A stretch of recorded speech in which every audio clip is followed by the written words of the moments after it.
Welcome to The Explainer. Today we're digging into a highly measured, analytical, and heavily disciplined strategy pulled straight from a Project 54 executive briefing. We're going to look at exactly why standard market entry tactics consistently fail in complex industrial environments, and we'll examine a far more ruthless, structured approach to gaining a real foothold. Now, this is specifically designed for you, B2B energy and industrial leaders tasked with scaling operations and entering new global regions. So grab your notebooks because this is a strict intelligence dossier meant for the boardroom. Okay, let's dive into this. Here is the strict roadmap we're covering today. First, the broad front trap. Second, the frictions of energy procurement. Third, the beachhead doctrine. Fourth, targeting the segment. And finally, the bowling alley expansion. Section 1. The broad front trap. The flawed instinct. We have to kick things off by addressing a totally natural but honestly highly dangerous business instinct. It's that huge temptation to look at a massive new market, like an entire country or a vast region, and just try to capture it all at once. But think about it. At its core, every single market entry plan is a bet made with finite resources, right? Your capital, your team's time, your brand's focus. The broad front trap happens when executives spread those precious resources thinly across every possible buyer type, region, and use case, mostly just out of the fear of missing out. You want it all, so you try to be everywhere. But what actually happens? Capital gets spent absolutely everywhere, yet real sustainable traction is gained nowhere. You just end up with this diluted presence that completely fails to cross the credibility threshold with any single buyer. Now, what's really interesting about this slide is how the beachhead strategy completely inverts that whole broad front instinct. Instead of doing a little bit everywhere, it dictates concentrating all of your resources on one narrow, winnable segment of a new market. The goal? Absolutely dominate that single segment before you even entertain the idea of expanding. The term actually comes from amphibious military warfare. Think about it, an invading force doesn't try to land along 1,000 miles of coastline all at once. No way. They secure one small, highly defensible stretch of beach, they consolidate their power there, and only then do they advance inland. In business, it's the exact same logic. Secure your foothold first. Section 2. The frictions of energy procurement. So, why does the energy sector, in particular, brutally punish a scattered launch? Well, it's because in this industry, general brand awareness does not just magically convert into revenue. Not even close. The market is defined by massive structural frictions. First up, local content gates. In regions like the Gulf, national procurement regimes score suppliers on in-country value. We're talking Saudi Arabia's IKTVA or the UAE's ICV. A credible bid demands a real local footprint and certification. Spreading your investment across the whole market literally dilutes your resources below the threshold you actually need to win those tenders. Second, you've got rigorous technical qualifications and a heavy reliance on peer references. Buyers want to see a localized track record.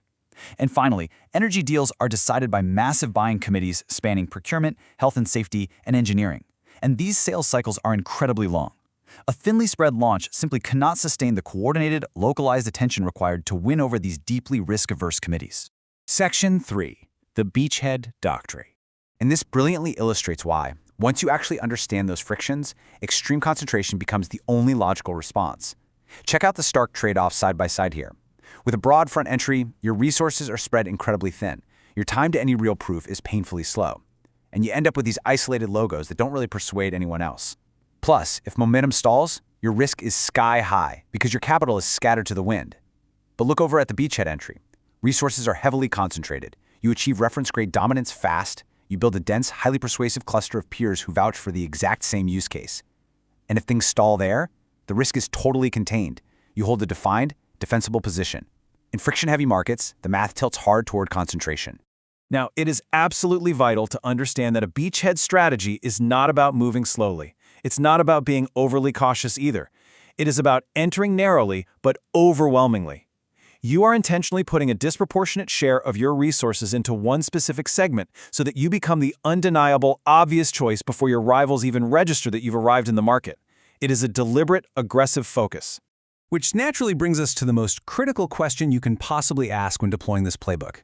How do you actually pick a segment you can win? Because in this strategy, the selection itself is the strategy.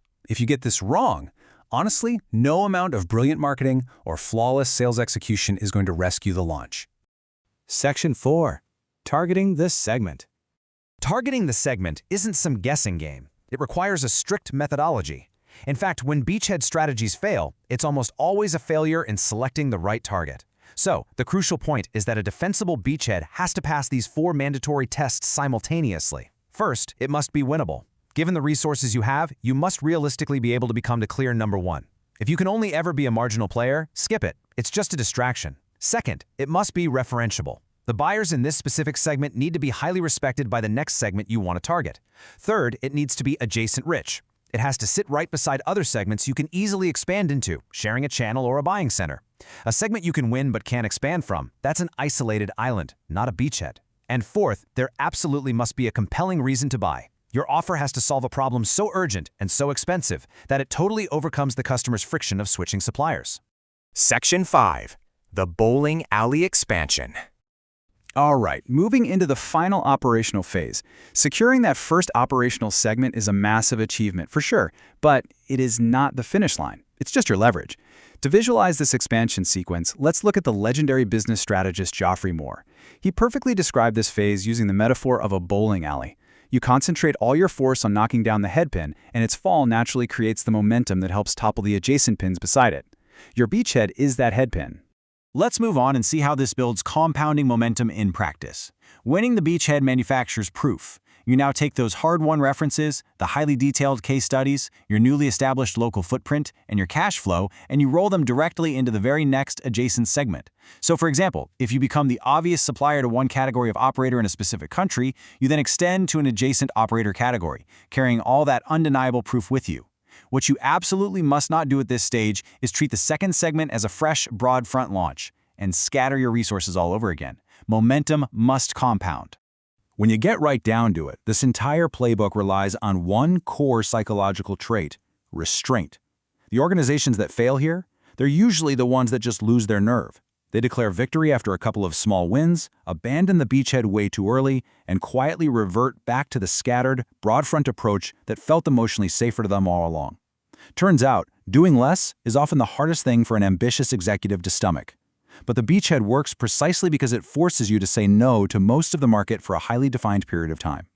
So, as you look at your next market entry, evaluate your resources, identify your head pin, and remember the absolute golden rule of the concentrated playbook: win one market before you touch the rest.